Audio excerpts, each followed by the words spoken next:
Moja kati ya tension kubwa ambayo inasumbua dunia muda huu ni ugomvi kati ya Palestine pamoja na Israeli ambao umeanza toka karne ya 19 mpaka saizi tuko karne ya 21. Still bado ugomvi unaendelea na kumekuwa hakuna makubaliano au kumekuwa hakuna mapatanisho ambayo yamefikiwa mpaka muda huu, lakini kumekuwa kuna some agreement ambazo zimekuwa zinafanyika mara kwa mara kwa kusudi kwamba kuondoa au kuweka amani katika mji wa Palestina, kwamba kila mtu ajione ni mwenyeji wa eneo hilo. Lakini Waisraeli wamekuwa wakikalili kwamba toka enzi za mababu zao, yani toka huko enzi za kina Musa, kwamba waliamini kwamba mji ambao waliahidiwa na Mwenyezi Mungu wa kwenda kuishi ulikuwa ni mji wa Jerusalem ambao upo katika nchi ya Palestina. Sasa baada ya vita ya pili ya dunia, baada ya Waisraeli kufukuzwa kutoka Ujerumani kwenda kutafuta maeneo yao ambayo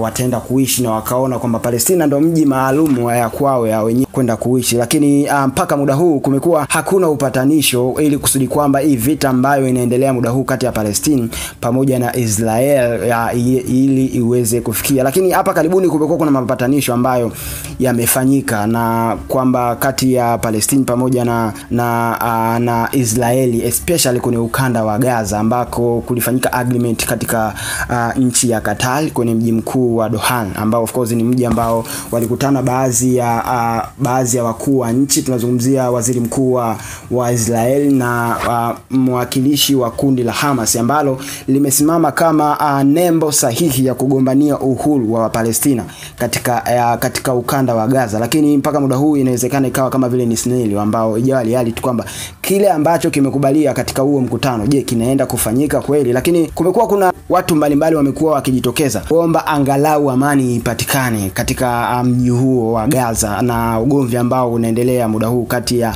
Palestine pamoja na Israeli. Lakini shauku yao na hamu yao ni kuona kile ambacho wamekuwa wakikifanya muda wote kiweze kutokea, na kuna matokeo. Baadhi ya watu wamejitokeza hadharani kugombania kile ambacho kinatokea kule, lakini reaction yao imekuwa ni ngumu sana. Kwa mfano hapa juzi kati kulikuwa kuna tukio la show lilikuwa linafanyika nchini Marekani ambalo alifanya Kendrick Lamar kwenye NFL the Super Bowl. Kuna mmoja kati ya madansa ambao walikuwa wana perform siku hiyo, na Kendrick Lamar alibeba bendera ya Palestine kuonesha kwamba yuko against na kile ambacho kinafanyika muda huu na Waisraeli, especially kwenye ukanda wa Gaza. Lakini matokeo yake yaliyotokea pale, yule mtu aliweza kukamatwa. Na kuna baadhi ya wachezaji hata Ulaya, mmoja kati ya wachezaji ni mmoja anayechezea Ipswich, na yeye ni mmoja kati ya watu ambao alibeba bendera ya Palestina kukemea kile ambacho kinaendelea especially kwenye ukanda wa Gaza. Hata Zuchu ameweza kuposti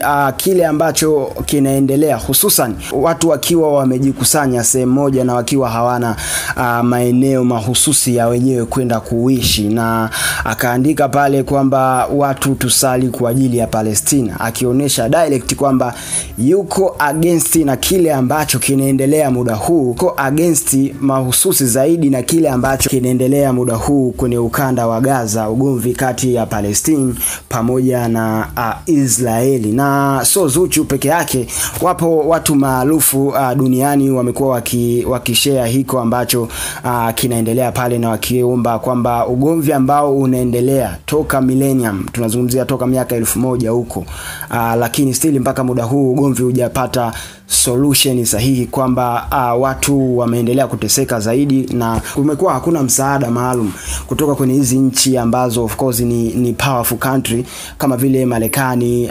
Uingereza, Russia, China, Korea. Ni moja kati ya nchi ambazo of course zimejipanga zaidi kwa ajili ya kupambania maslahi yao, lakini wamekuwa hawana msaada direct moja kwa moja kwenye nchi hizi ambazo zimekuwa zinagombana ni kwa muda mrefu zaidi, lakini kumekuwa hakuna suluhisho maalum ambalo limeweza kupatikana. Je, wewe kama mdau wa masuala ya haki, una ujumbe gani kuhusiana na hiki ambacho Zuchu amekiposti kwenye ukurasa wake wa Instagram akiomba amani ipatikane mji wa Palestina zaidi kwenye ukanda wa Gaza? Achia ujumbe wako kwenye ukurasa wetu wa Instagram, tunatumia kama Mbayu TV, na kama hujasubscribe kwenye ukurasa wetu wa YouTube, basi make sure unafanya hivyo, na usisahau kumfollow Mr. Info JBZ kwenye ukurasa wake wa Instagram, anatumia kaa hivyo. Ciao.